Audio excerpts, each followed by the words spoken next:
तड़ल्ले से सुन्नी बन गए। हम सुन्नी हैं ना, हम राफजी हैं, शिये हैं, ना खारजी हैं, ना वाबी हैं, हम सुन्नी हैं। हम कौन है? बोलो, ऊंचा बोलो। और बात सुनो, और ये सिख यहूदी जिनका गंदा कीदा है और सबको पता है कि जन्मी ग्रुप है, लेकिन वो भी बड़े तड़ल्ले से अपने कीदे को बयान करते हैं। मुझे आप सुनियों पे थोड़ा थोड़ा कई दफा गुस्सा बड़ा आता है। आपसे कोई आपके मसलक के बारे में पूछे तो शाएं बाएं करने लगते हो, सीना तान के कहा कर सुनियो। उसकी वजह यह है कि अल्लाह ने दुनिया में जितने भी वली भेजे हैं वो सुन्नी भेजे हैं। वो एक दिन एक कंपनी आ गई, भाइयों हमारे साथ चलो ना, ऐसा करो भाइयों, आओ निकलो। मैंने कहा साहब आपको आपके साथ चले तो क्यों? हम हैं अंबिया की सुन्नत अदा करने वाले। मैंने कहा जनाब अगर आप अंबिया की सुन्नत अदा करते रहे हैं तो यकीनन आपको तो बड़ा मकाम होना चाहिए, पर इतना तो बताइए आपकी जमात को बने हुए टाइम कितना हो गया? आप नहीं जानते हमारी जमात को बने हुए 100 साल होने लगा है। मैंने कहा माजरत के साथ हम 100 साल वालों को पसंद नहीं करते, हम 1400 साल वालों के साथ हैं।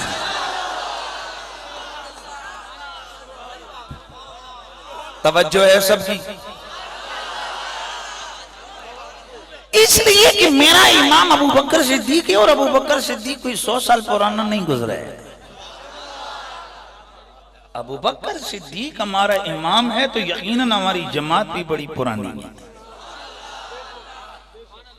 मैंने कहा साहब जाइए अपने बड़ों से एक सवाल का जवाब अपने पास रखिए, 1 साल नहीं 2 साल नहीं, आपको 50 साल का मोहलत का टाइम देते हैं।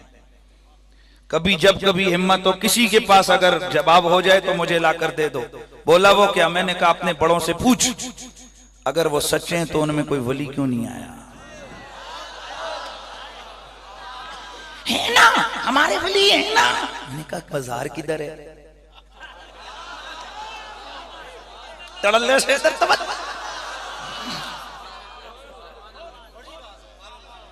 मैंने कहा इस तरह तो मिर्जा कादियानी के भी मानने वाले अपने बड़े को मुजद्दिद कहते हैं, मिर्जे को माज़अल्लाह मेहदी कहते हैं और फिर माज़अल्लाह नबुव्वत का दर्जा देते हैं। लेकिन हम किसी चेले के कहने से किसी के कमाल को नहीं मानेंगे, मानेंगे तो उन्हें मानेंगे जिन्हें अपने भी मानते हैं, बेगाने भी मानते हैं। यार इसका मास्टर वाली हम दो यार।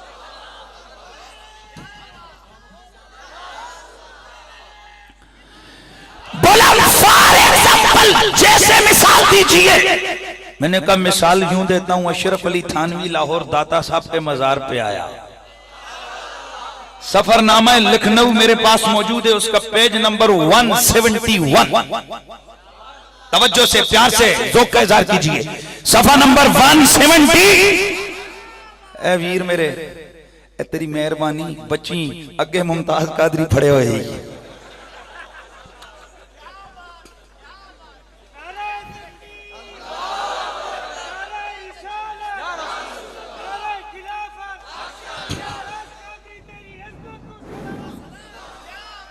भाई मसला यह है कि मुमताज कादरी वो भी तो पुलिस का जवान है ना। अब उसमें मुझे भी रगड़े में आ गया जी, इसने आपकी तकरीर सुनी है तो भाई तू बचना, ऐसा ना हो कि मेरे ऊपर वैसे भी लोगों की नजरें होती हैं, ऐसा ना हो कल जी के भी उठे सी। तवज्जो है। आइए मैं आपको एक ध्यान तवज्जो आपकी उधर हकीकत की तरफ लेके जाने लगा हूं। क्या कह रहा था मैं? अशरफ अली थानवी, सफरनामा है लखनऊ, पेज नंबर। अशरफ अली थानवी साहब का राइटर लिखता है कि हजरत साहब लाहौर में गए दांत बनवाने के लिए। डॉक्टर ने टाइम दिया शाम का, बोला आओ मकबरे शकबरे देखते हैं, फिरते चलते हैं। हम बादशाहों के मकबरों पे गए, जहांगीर फलाना फलाना फलाना सारे मकबरों पे पहुंचे। आखिर में हम दाता वली के मजार पे आए तो थानवी साहब ने सर झुकाया और उन्होंने मुराकिबा किया। सर उठाया तो कहते हैं ओए होए कैसा जलीलुल कद्र बंदा है, एक कब्र में पर हुकूमत पूरे हिंदुस्तान पे कर रहा है।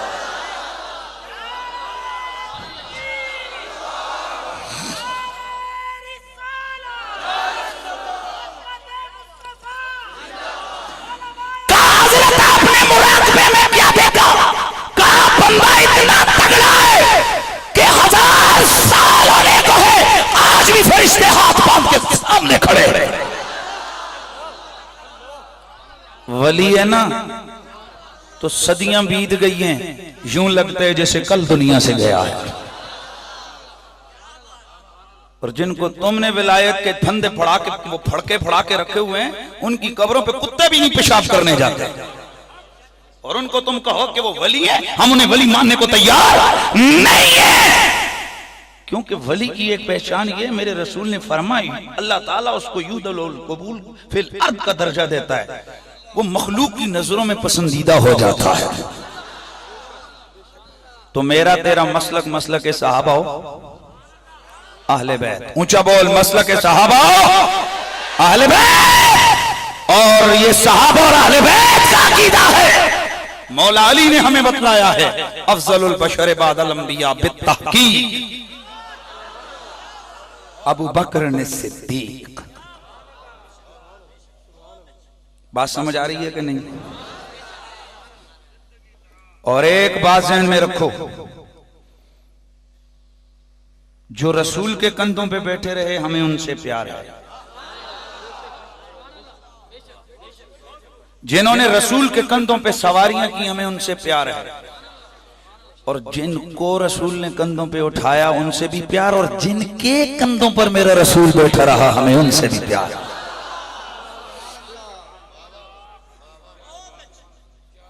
अबू बकर तो क्यों न कहीं मुसल्लम है ज़माने में, वफा सीधी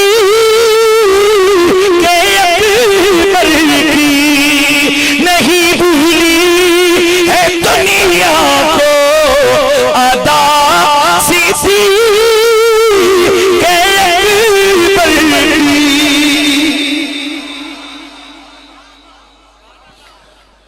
जनाबे हज़रत सरकार सिद्दीक़ अकबर का विसाल का वक्त आया। और आपका जो विसाल हुआ तो मुस्तदरक के हाकिम की रिवायत है।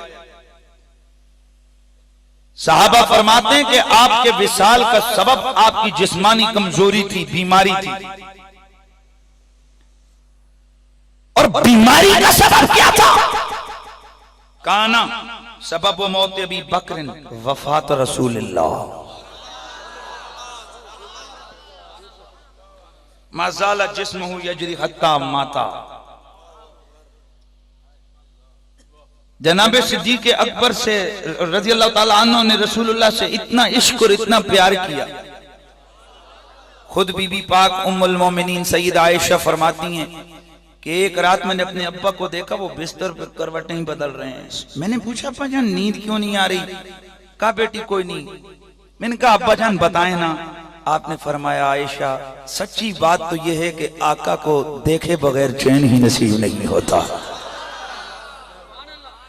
इसलिए तो जनाबे सिद्दीक़ अकबर से जब किसी ने पूछा कि आपको क्या चीजें पसंद हैं, तो आपने बड़े धड़ल्ले से सीना तान के कहा था कि अहब इलैया सलाह, अहब इलैया सलास, अहब इलैया मिन दुनिया सलास। मुझे दुनिया में 3 चीजें बड़ी पसंद हैं। और उनमें से पहली चीज क्या है? अन नज़्रु इला वजह रसूलिल्लाह। अबू बकर की जिंदगी की तमन्ना और चाहत और आरज़ू ये है, इसकी आंखें हों व दुआ का मुखड़ा हो, ये उसकी ज़ियारत करता रहे।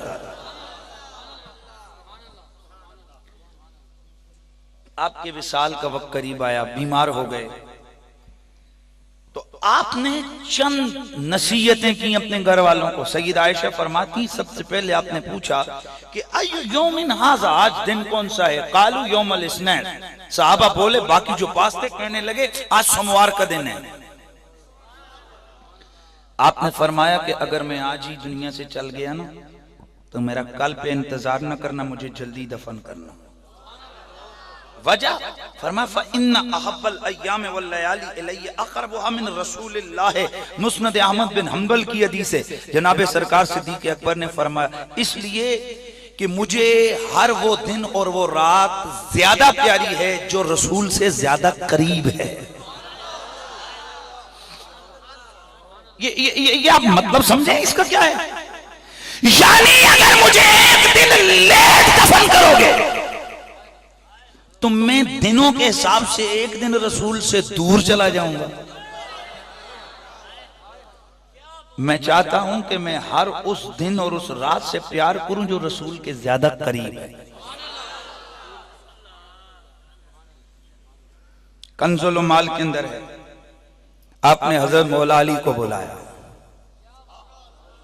अली का नाम सुन के कम से कम सुन्नी का दिल धड़क जाता है। धड़ल्ले से जरा सुभान अल्लाह की आवाज लगाई। जनाबे हजरत सरकार सिद्दीक़ अकबर रज़ी अल्लाह तआला अन्हु ने जनाबे हजरत मौला अली हजरत अली अल-मुर्तज़ा को बुलाया और जनाबे हजरत अली पाक को फरमाया अली जरा हाथ दिखा। आपने हाथ देखा? आपने फरमाया अली ये वही हाथ है ना जिससे सरकार को गुस्ल दिया था। मौला अली फरमाते हैं औसा इलैया युग़सिलु बिल कफ़्फ़ि लज़ी गुसिल बिही रसूलुल्लाह। जनाबे हजरत अली फरमाते हैं जनाबे हजरत सिद्दीक़ अकबर ने मुझे नसीहत की, वसीयत की, अली जब मैं मर जाऊं ओ प्यारे उसी हाथ से मुझे गुस्ल देना है जिस हाथ से मदीने वाले आका को गुस्ल दिया था।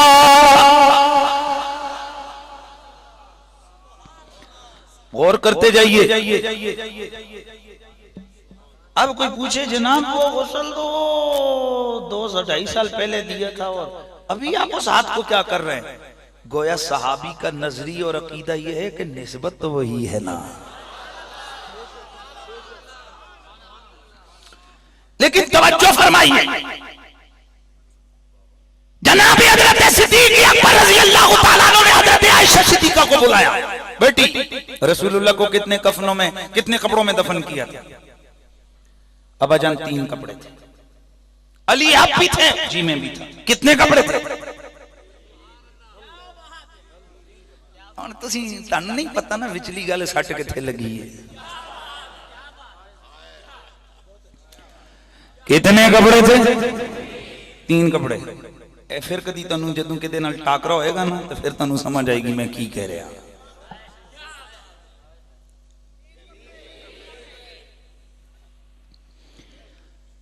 जनाबे हजरत सिद्दीक़ अकबर ने फरमाया आयशा उन्जुरू सौबियाज़न फग़सिलुहुमा व कफ़िनूनी फ़ीहिमा। तुम ऐसा करना, ये मेरी कमीज है और ये मेरा नीचे चादर है, तुम एक काम ये करना कि मेरी तुम्हें ये नसीहत है, मेरी वसीयत है, मैं मर जाऊं तो इन कपड़ों को धोना। यार बड़े तवज्जो से सुनना है आपने। मेरे इन कपड़ों को तुमने धोना है, इन कपड़ों को धोकर मुझे इन्हीं में कफन दे देना। तवज्जो कीजिए। हज़रत बीबी आयशा पाक ने अर्ज की अब्बा जान या पता कद रज़क़ल्लाह व आसन फ़कफ़नु कफ़ी जदीद। अब्बा जान अल्लाह ताला ने तौफीक दी है, रिज़्क़ दिया है, आप अमीरुल मोमिनीन है तो नए कपड़ों में आपको कफन देंगे। आपने फरमाया बेटी जिंदों को ज्यादा नए कपड़ों की जरूरत है, बस मुझे तुम इन्हीं में दफना देना। अच्छा बड़ा अजीब मारकतुल आरा मसला यहां पर पेश आ गया। ये वही जनाबे सिद्दीक़ अकबर हैं कि जिनके सामने मेरे रसूल ने कई दफा फरमाया कि जिसको तौफीक हो मुर्दों को नया कफन देने की वो सुन लो, अपने मुर्दों को नया सफेद कफन दो। जिसके पास तौफीक और वसअत नहीं है वो पुराने में दे दो और उसको धोकर दे दो। पर चूंकि मेरे नबी की तरबियत है तो सहाबी को तो कम से कम उस तरबियत पे अमल करना चाहिए। मैं इस राज की खोज में लग गया कि जनाबे हजरत सिद्दीक ने ये पुराने कपड़ों में क्यों कफन होने का, कफनाए जाने का आपने वसीयत फरमाई। जनाबे हजरत इमाम इब्ने हजर रहमतुल्लाहि तआला अलैहि ने फतहुल बारी के अंदर इस रात से पर्दा उठाया। आप फरमाते हैं लिमाना फी है मिनत तबर्रुक बिही लिकौनिही सारा इलैहि मिनन नबी सल्लल्लाहु अलैहि वालिहि वसल्लम।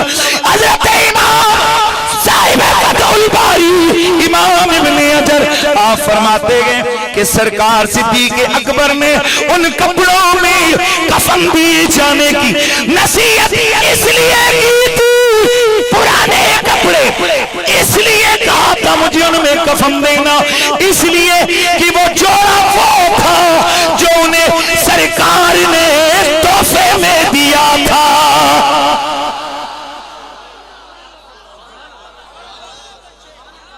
ये कौन सा जोड़ा था जी? आका हुजूर ने जो तोहफे में दिया था ना। एक सेकंड ये साहबी इमाम साहिब फतहुल बारी फरमाते हैं कि हुजूर ने जो तोहफा दिया था, आपने चाहा कब्र में जाऊं तो निशानी महबूब की साथ लेके जाऊं,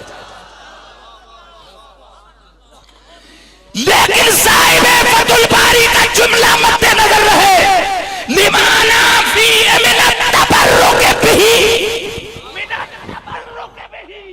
साहिब फतहुल बारी आप फरमाते हैं सिद्दीक ने वो कफन इसलिए मांगा कि उनका अकीदा था नए कपड़े और होंगे, कपड़े पुराने हैं।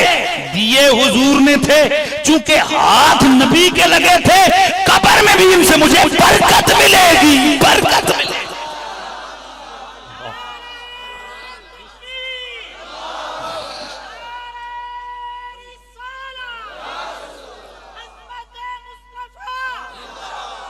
मुझे क्या मिलेगा?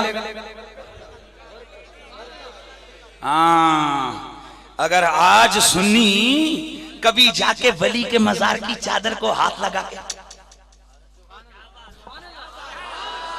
कभी वहां का टुकड़ा उठा के पास रखता है, कभी कुरान का फरका रखता है, कभी मुर्शिद का तावीज रखता है, कभी मुर्शिद का अमामा सवाल के रखता है, नजदीयत सवाल करती है इसकी असल क्या है। मैं कहता हूं अगर दूर जाना तुझे गवारा इधर इधर इधर इधर इधर थोड़ा सा पीछे जाओ, जनाब सिद्दीक अकबर की वसीयत ही को तो पढ़ ले। उन्होंने हुजूर के दिए हुए जोड़े को तबर्रुक, पता चला आमना के चांद से मुताल्लक चीज से बरकतें हासिल करना ये मेरे रसूल के सहाबा का अकीदा था। और फिर मैं जुमला पिछला लेके आऊंगा, सहाबा की जिंदगी का निचोड़ देखना हो यार, ये थकना नहीं है ना। अगर थकेंगे मैं वही गुफ्तगू छोड़ दूंगा। अगर सहाबा की जिंदगी का नमूना देखना हो तो सहाबा की वसीयत को देखना है, वो देखेंगे, क्योंकि सहाबी की जिंदगी का सही नमूना उस वसीयत में है। इसका मतलब तो फिर यही है ना कि जनाब सिद्दीक अकबर जिंदगी में मेरे नबी से बरकत हासिल करते रहे। जिस सहाबी का 2-3 दिन पहले और गुजरा हजरत सईदना उस्मान, मेरे नबी से जब बैत ली ना, आपने जब आखिरी भाइयों ने आपका मुआसरा किया तो उस वक्त आपने फरमाया अल्लाह की कसम मैं तो रसूल का इतना लिहाज रखने वाला हूँ, जिस हाथ को मैंने रसूलुल्लाह के हाथ से मिलाया है, अल्लाह की इज्जत की कसम मैं उसके बाद आज तक मैंने उस हाथ को कभी शर्मगाह के करीब लेकर नहीं गया हूं, नबी की ताजीम के लिए। अच्छा इधर ही आ जाओ, इधर ही आ जाओ, इधर ही आ जाओ मेरे रसूल के कौन सा भी हजरत सैयदना अबू मखजूरा रज़ी अल्लाह ताला अन्हु। बचपन में मेरे रसूल के दरबार में आपकी अम्मी आपको लेके गई।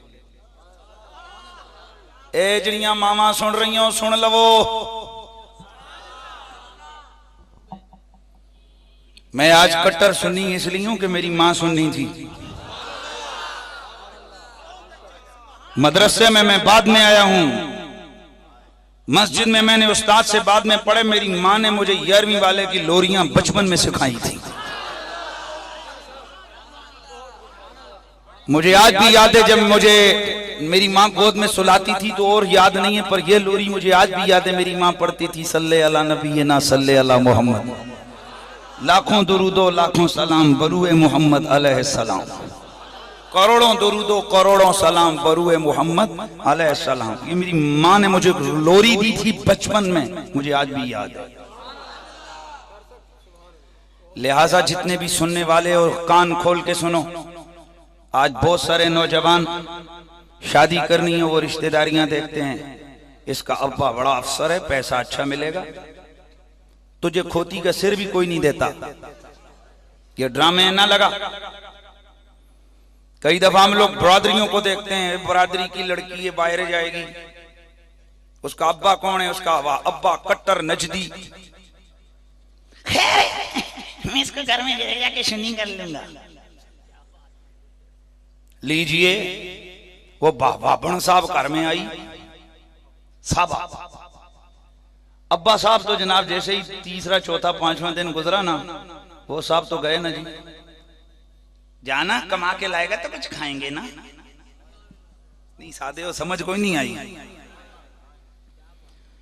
अल्लाह ने दी औलाद, अब्बा जी कमाई पे हैं, घर में कौन है? मां ही तो है। याद रख लो, अगर उस मां ने और कुछ न किया ना, कम से कम वो औलाद कट्टर सुन्नी नहीं हो सकती। पहले तो वो उसको नजदी बनाएगी, और अगर नजदी ना भी बनाया तो कम से कम सुन्नी नहीं रहने देगी। इसलिए एक अहद लेके उठना यहां से कि शादियां करो, कौम कबीला खानदान पैसा दौलत बाद में पूछा करो, पहले पूछा करो। अगर लड़की से रिश्ता लड़की का कर ले तो पूछा करो इसका अकीदा क्या है, मसलक क्या है। और अगर लड़की को देना है तो लड़के का अकीदा पूछा करो। आज हालत यह है कि मिर्जाई इसी चीज को आगे ले जाकर बहुत सारे घरानों को, खानदानों को तबाह कर चुके हैं। राफजी और खारजी आज सैकड़ों सुन्नी खानदानों को पिलपिला कर चुके हैं। न इधर के न उधर के उन्होंने छोड़ा है। लिहाजा जो मेरी माएं मैंने सुन रही है वो भी, और आप भी तमाम सुनने वालों सुनो, अगर किसी लड़की का रिश्ता है तो सबसे पहले पूछा करो, ऊंचा बोल ऊंचा बोल ऊंचा बोल, लड़के का अकीदा क्या है। लड़की के बारे में पूछेंगे इसका अकीदा क्या है, इसके बाप का अकीदा क्या है। लिहाजा कोशिश करो कि सुन्नी घरानों में सादगी से शादी करो। आज खराबियां और खबासतें इसलिए हो रही हैं कि हमने अपने नबी की सुन्नत को छोड़ दिया है। 3-3 लाख रुपया मेहंदी की रस्मों पे जब लगे तो फिर कहां अमन और सुकून हो, फिर कहां हलाल की तलब हो, फिर हराम की तलब में हम बंदा आगे बढ़ता है, दुनिया भी खराब करता है, आखिरत भी खराब करता है। और हम सिर्फ 2 मिनट के लिए कि मोहल्ले वाले रिश्तेदार कहते हैं वो अभी सजना बड़ा सोना ब्याह करवाएगी, इतनी सी बात के लिए हम कर्जे उठा उठा के 10-10 लाख रुपए बच्चों की शादी पे लगाते हैं। हालांकि इनके कहने न कहने से कुछ भी नहीं बनता। और मेरे उस्ताद एक मैसेज देते थे, मैं आपको भी देके जा रहा हूं, ये मत सोचा करो कोई भी काम करने से पहले कि दुनिया क्या कहेगी, बस ये सोचा करो रब और उसका रसूल क्या कहेगा। रब और उसका रसूल क्या कहेगा। नारे तकबीर, नारे रिसालत। हुजूर के साहबी हैं हजरत अबू मखजूरा, बचपन में आपकी अम्मी जान आपको लेकर गई। अरे यार तवज्जो करना, तवज्जो है ना। शुक्रिया। नबी करीम फख्र मुरसली सल्लल्लाहु ताला अलैहि वसल्लम आपकी खिदमत आलिया में हजरत सैयदना अबू मखजूरा रजी अल्लाह ताला अन्हु की अम्मी आपको लेकर आई। आप अभी बचपन में गए, मेरे करीम आका की खिदमत में अर्ज की, या रसूल अल्लाह, इसके लिए दुआ फरमाइए और इसके सर पे हाथ फेरिए ताकि ये बरकत वाला हो जाए।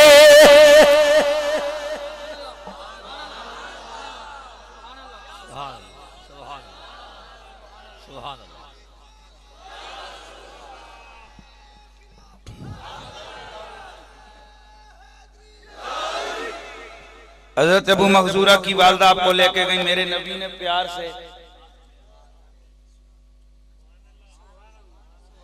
ये जो है ना तवज्जो, ये जो आगे के बाल है ना, सरकार ने यहाँ हाथ रखा। जब तक अबू मखजूरा भी बचपन में थे, मां ने पैरा दिया। जब भी हजाम के पास जाते हजामत करवाने के लिए, बाल कटवाने के लिए, आप पहले फरमाती ओए हजाम बाकी बाल कट्टी जिथे सोने दे हाथ लगे ने इन्हों ना छेड़ी।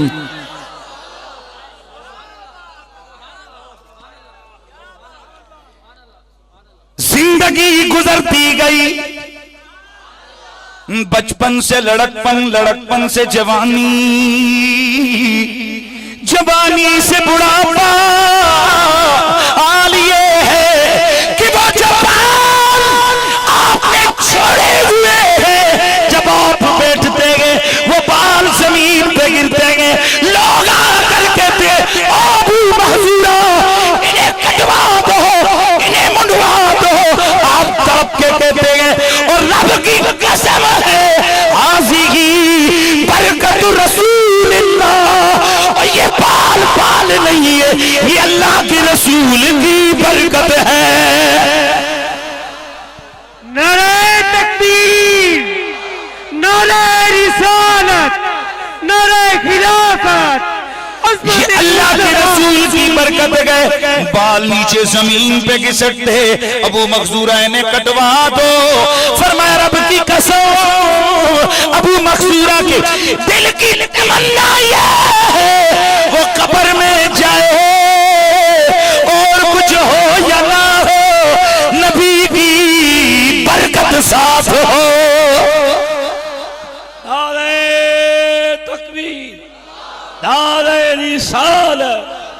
आइए अब जरा सवाल पूछना चाहेंगे हम कि कुरान और हदीस में क्या मेरे नबी ने कहीं ऑर्डर दिया है किसी को कि जब मेरा हाथ किसी बाल पे लगे उसको मत काट?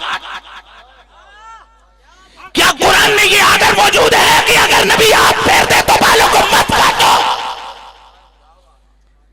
यकीनन मैं चैलेंज करके कहता हूं, कोई मुल्ला, कोई मुफस्सिर, कोई बड़ा मुफ्ती नहीं दिखा सकता कि कहीं मेरे रब ने या मेरे रसूल ने ऑर्डर किया हो कि जहां मेरा हाथ लग जाए उस बाल को मत काटो। नहीं, पता चला यहां मामला वो नहीं, मामला इश्क का है।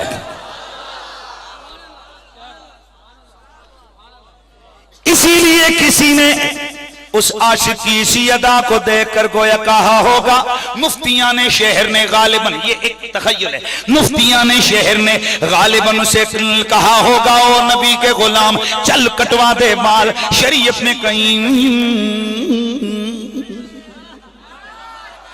समझ रहे ना? तो यकीनन मैं अपने दिल की गहराई से समझता हूं गोया उस आशिक ने ये जवाब दे दिया होगा क्या, ना इल्म विच फसा सानू,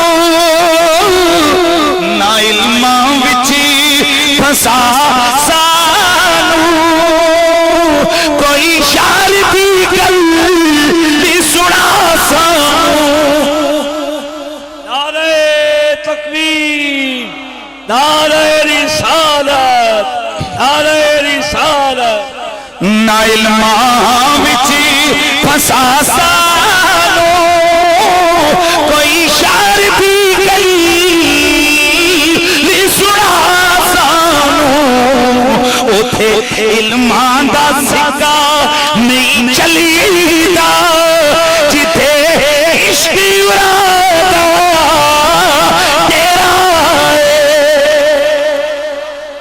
इन आमनू बिमिस्लि मा आमनतुम बिही फक़द इहतदौ। अकीदा रब को कबूल है तो नबी के सहाबा वाला।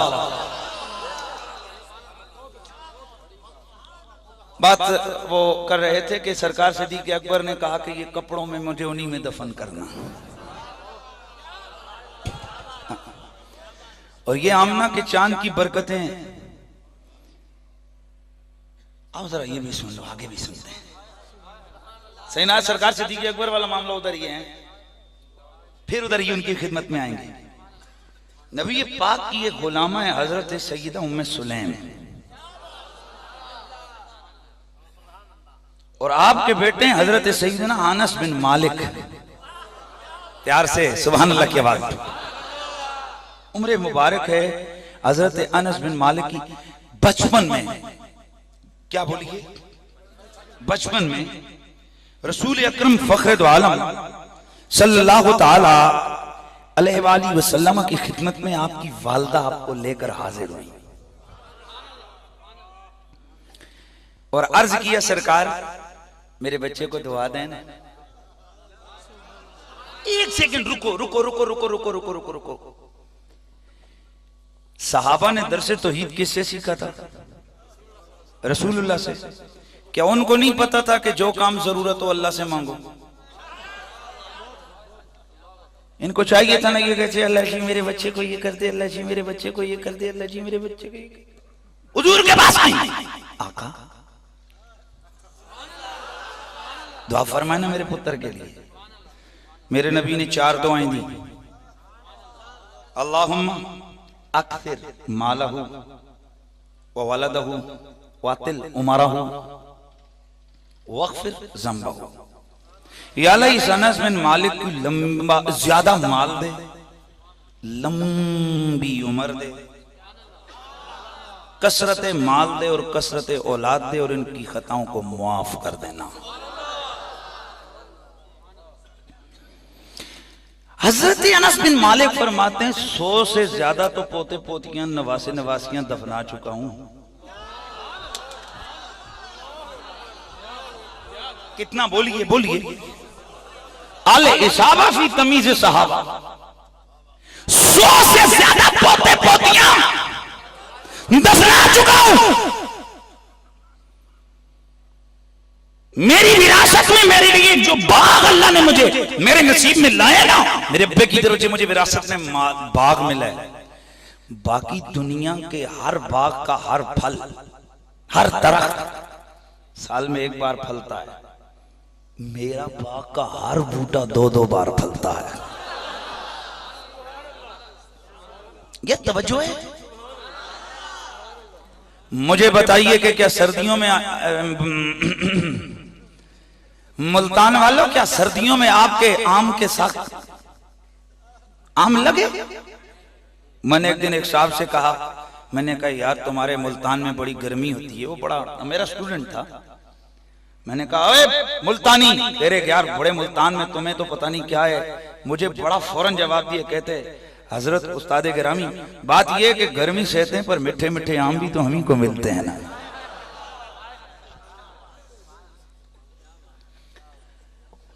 अगर एक तरफ गर्मी है तो दूसरी तरफ उस गर्मी के साथ अल्लाह ने हमें इनाम भी तो दिया है।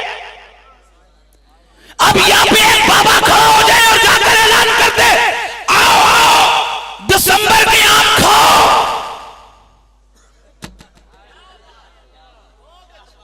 आओ आओ दिसंबर के आम खाओ, तो सारे कहेंगे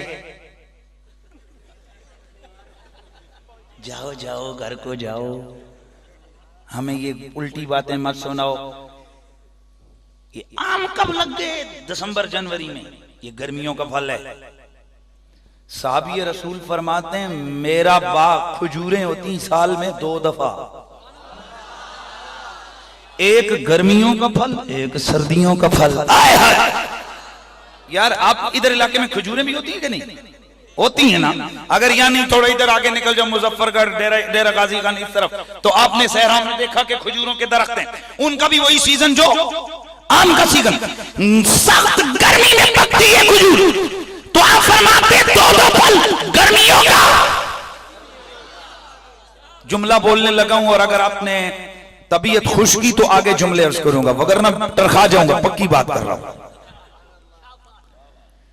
ऐ साहबी रसूल, दुनिया की हर खजूर के साथ तो अल्लाह ताला जो फल उगाता है वो होता है सिर्फ गर्मियों में एक ही दफा। कहा मुझे दो दो मिलते हैं, एक रब की तरफ से, एक रसूल की तरफ से। नारे तकबीर, नारे रिसालत, जिक्र अज़मत मुस्तफा, जिक्र शान मुस्तफा। तो फिर हम क्यों न कहें कि न बन सकी है, न बन सकेगा,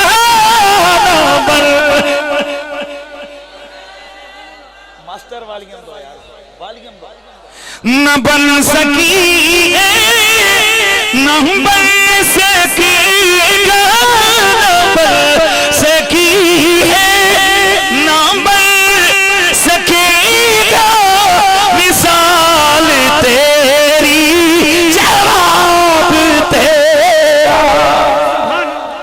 तू शाहे खूबा, तू जाने जाना, तू शाहे खूबा, तू जाने जाना, तू शाह,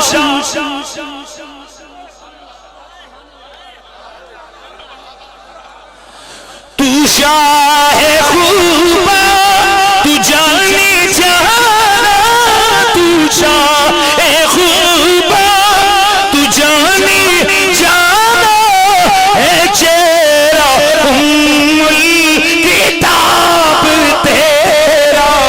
नाम बन सकी है, ना बन सकेगा, ना बन सकेगा, मिसाल तेरी। नारे तकबीर, नारे रिसालत। और ये अनस बिन मालिक हुजूर के वो सहाबी हैं, हजरत मोहम्मद बिन सीरीन जैसे लोग इनके शागिर्द,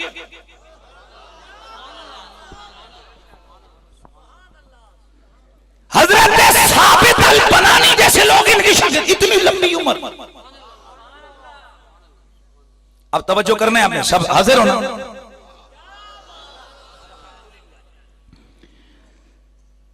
आपको कोई दुआ में से हिस्सा मिला?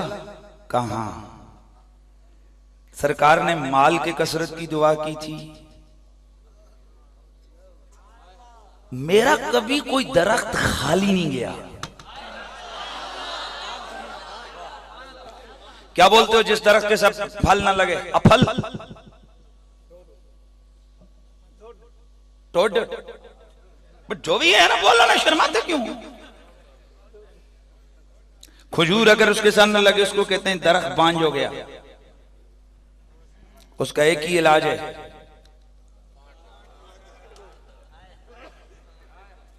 जेड़ा नफा ना देवे वो अग्गी जुगा, उसको चूल्हे में जाकर जलाते हैं। अच्छा, अगर इसी कानून पे इंसान तू चलता रहे, जेड़ा नफा ना देवे वो अग्गी जुगा, तो फिर अपने वाल भी ते वेख। हाँ,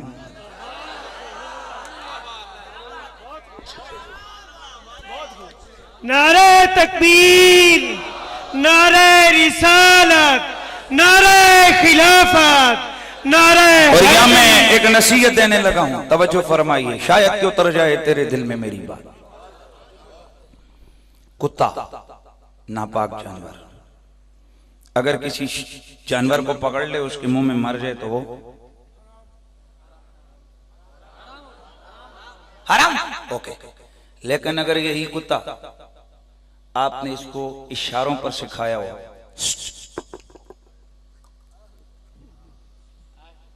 यानी अगर आपने कुत्ते को सुधाया हुआ है, कुत्ता शिकारी है, उसका हुक्म कुरान ने और बयान किया है। कुरान कहता है जिस कुत्ते को तुमने सिखाया हुआ हो, अगर वो कुत्ता तुम शिकार की तरफ छोड़ते हो, उसको कहते हो पकड़, और पीछे से उसको छोड़ते हुए पढ़ते हो बिस्मिल्लाह अल्लाहु अकबर। कुत्ते ने जाके खरगोश को पकड़ा, कुत्ते के मुंह में खरगोश मर गया, तुमने ज़िबा नहीं किया, हलाल। और भाई समझ आ रही है कि नहीं आ रही? दिमाग को इस्तेमाल कीजिए। वो जो मुंह में पकड़ के दबा के मार दे वो भी कुत्ता, ये जिसने पकड़ के दबा के मारा ये भी कुत्ता, उसका पकड़ा हराम,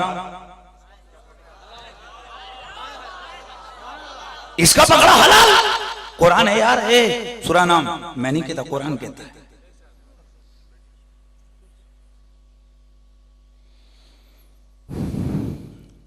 उठाइए राजी से लेके आलूसी तक और इमाम मज़री तक, इमाम सयूती, जिसको भी पढ़िए उन्होंने यही लिखा है, कुत्ते तो दोनों हैं पर ये मालिक का सिखाया हुआ है।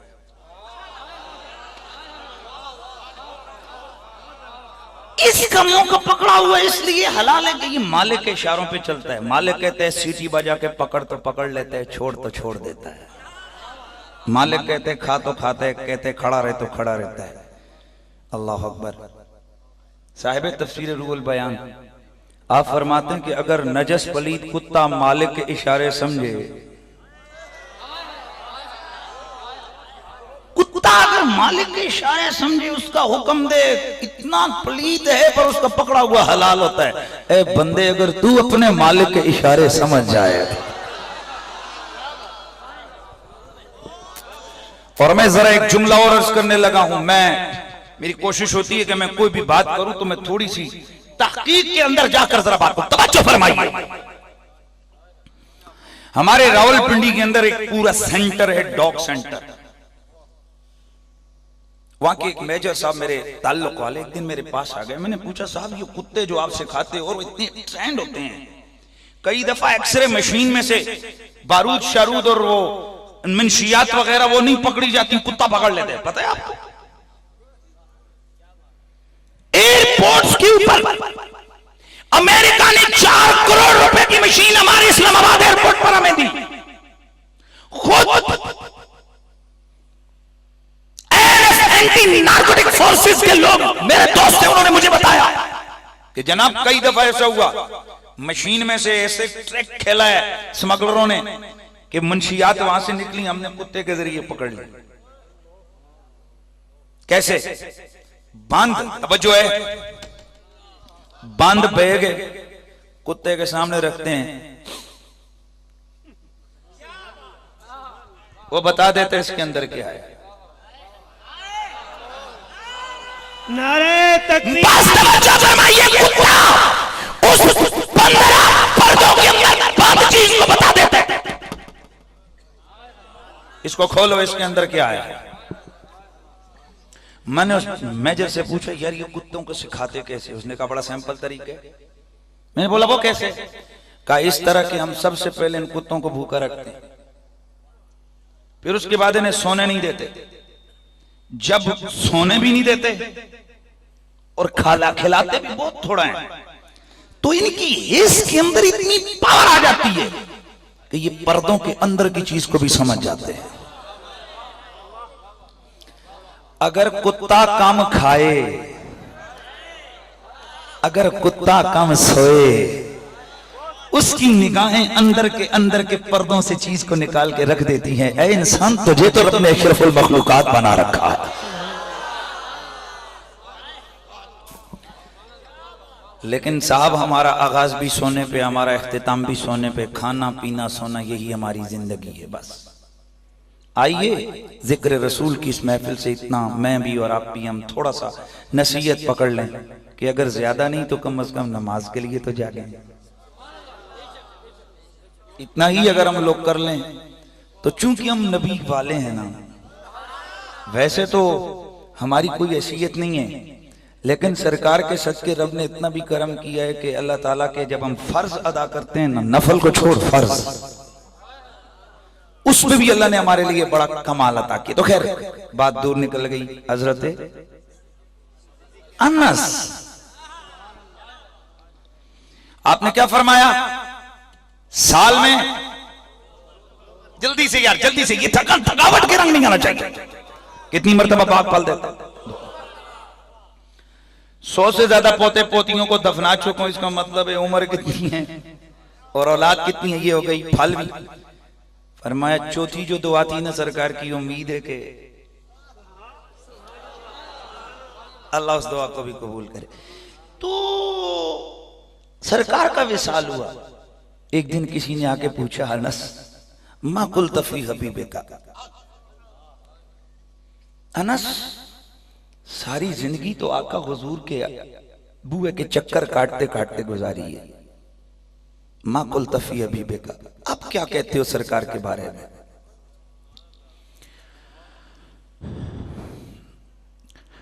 जनाबे हजरत अनस बिन मालिक रजी अल्लाह ताला अन्हो आपकी हिचकी बन गई।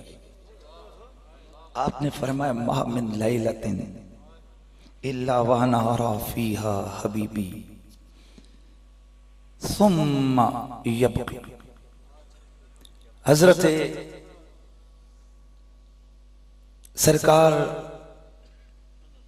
अनस रजी अल्लाह ताला अन्हो आपने फरमाया कि हुजूर का विसाल हुआ है, रब की इज्जत की कसम एक रात